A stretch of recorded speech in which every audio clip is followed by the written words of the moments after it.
Men, if you have your life in order, you don't take their crap. You don't. You have options. And then they have to behave better. They have to bring something to the table. They can't be promiscuous and racking up body counts and saying, I don't want to be a traditional woman and doing all this. If you have options, they don't get chosen then. They know it. Welcome back, welcome back, welcome back. It is a new day. We thank the good Lord it's a new day. Thank God it is a new day. So good to see you again. Thanks for stopping by. It's me again, WJ. Now we got something interesting. Options. Not talking about stock options here. We're talking about relationship options.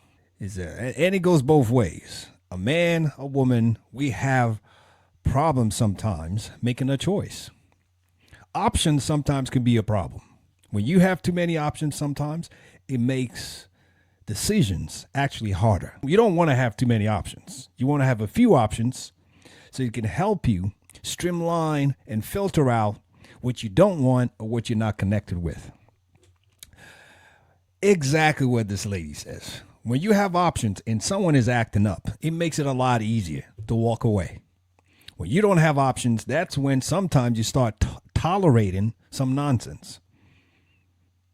And they make you feel like, oh, you know, they could come and go. They could do whatever they want because you were just right there. But when you have options, it makes decisions clearer. Like I said, you don't want too many options. And remember, options are not there for you so you can fool around. No, options are there so you can, as a basis of comparison. Okay, you have this person, they have this, they have that. I connect with this, I don't connect with that. And then ultimately you make a decision. Well, are you trying to make a decision? Do you have options?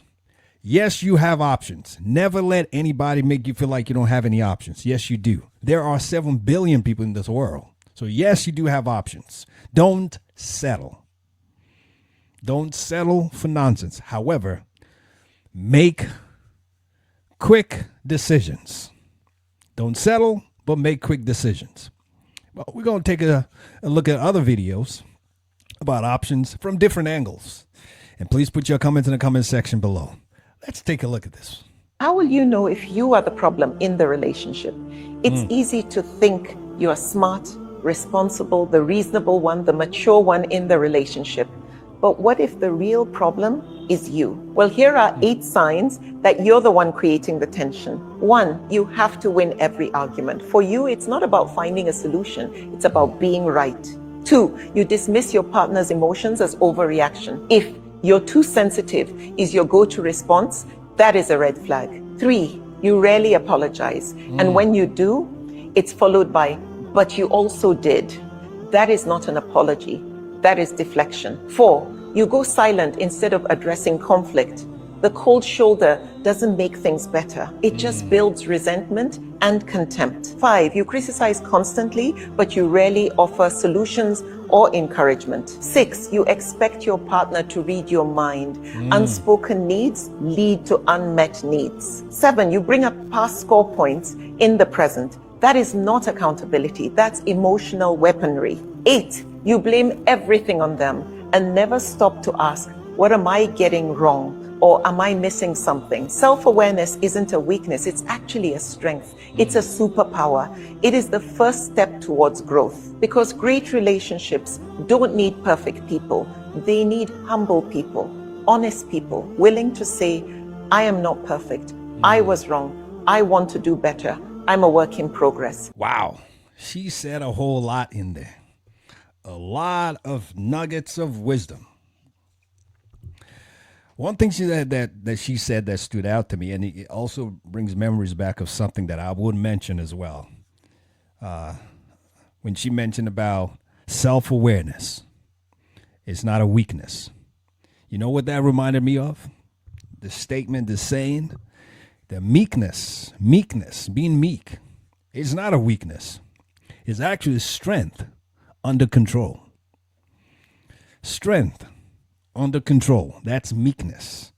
Same thing with self-awareness. Understanding we're not perfect. Now, if you've got in a relationship with someone, if you're married, you got to go into counseling because you can't just walk. Okay, that's a different ball game.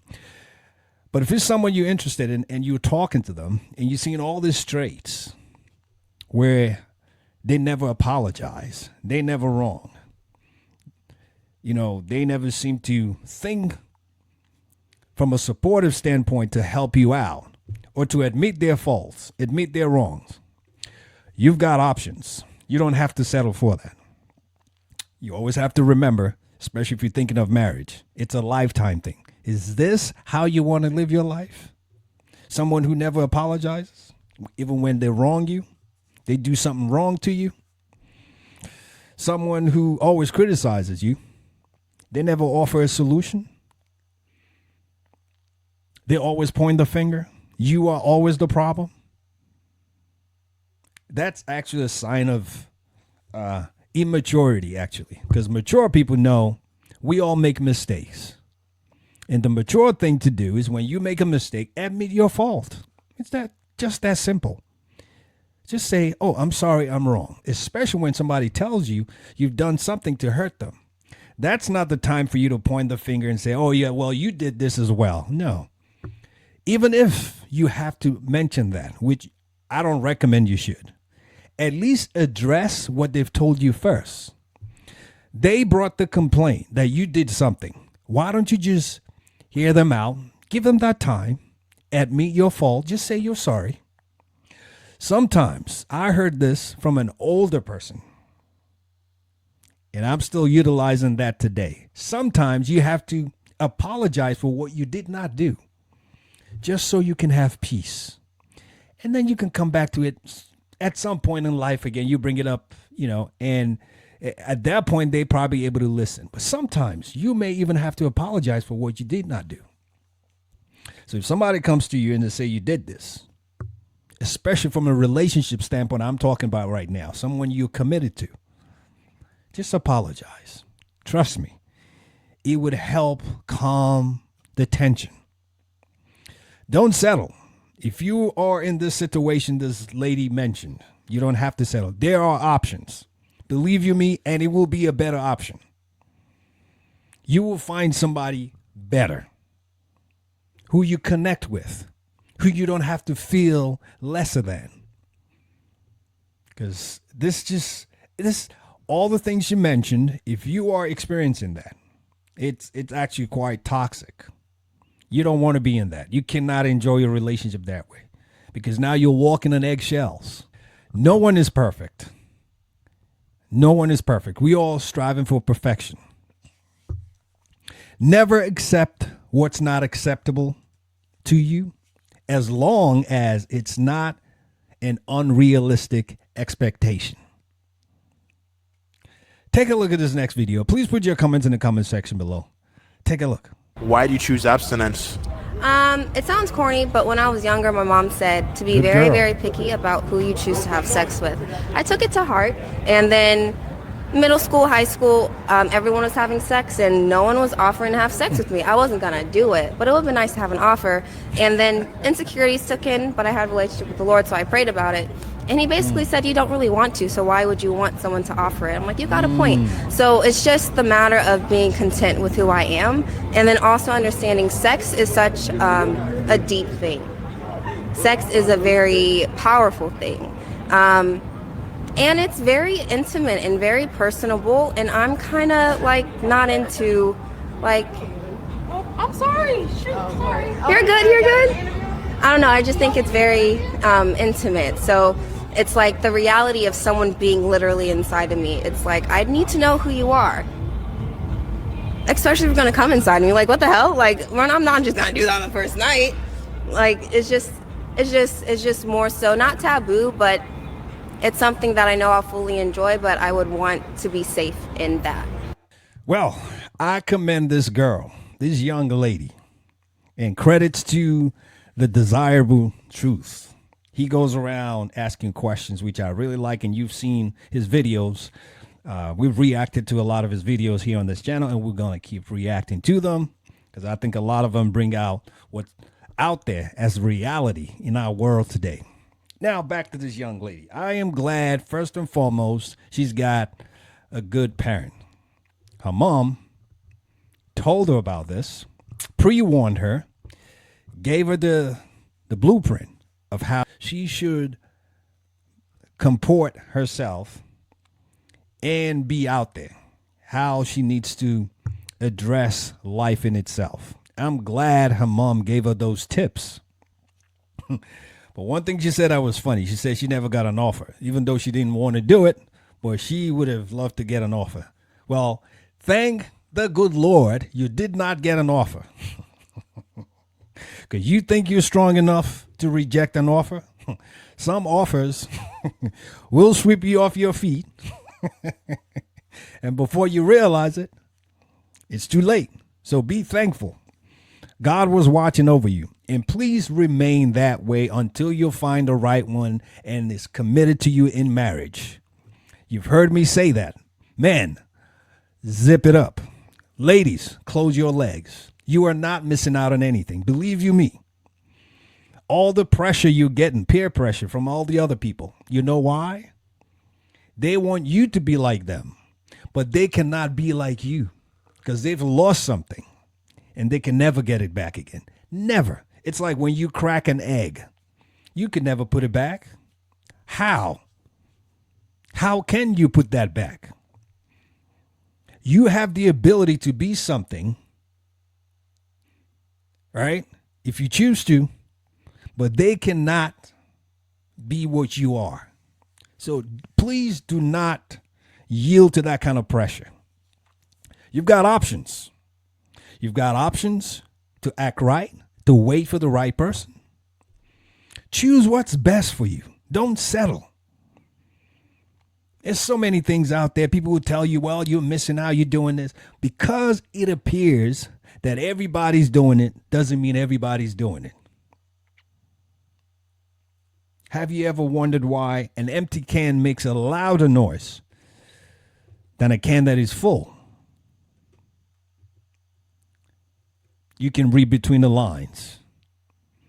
Because you are full, don't allow an empty can to deceive you. Because that's all it is. Empty cans. Stop settling. They're not the one. If you know they're not the one, if your mind is not at rest, please do not settle. Choose what's best for you. There are always better options out there. Never let anybody make you feel like if you don't have them, that's it. You're never going to. It's a lie.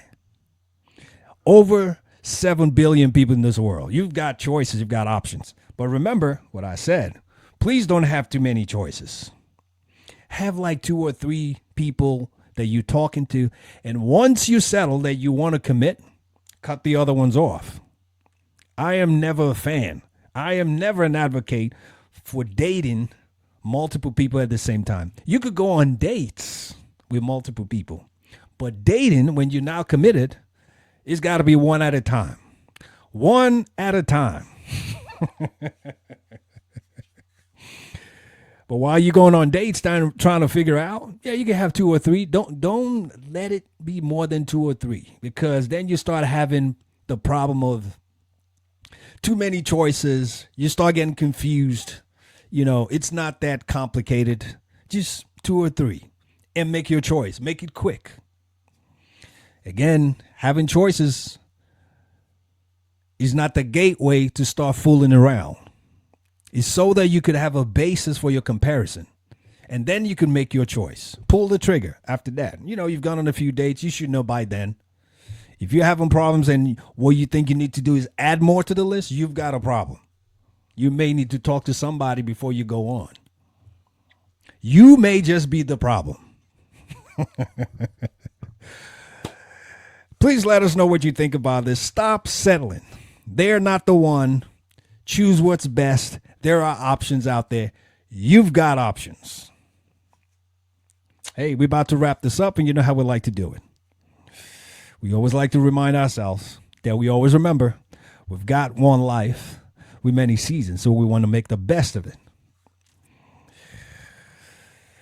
God bless you, and I will see you soon. You take care now. Bye for now.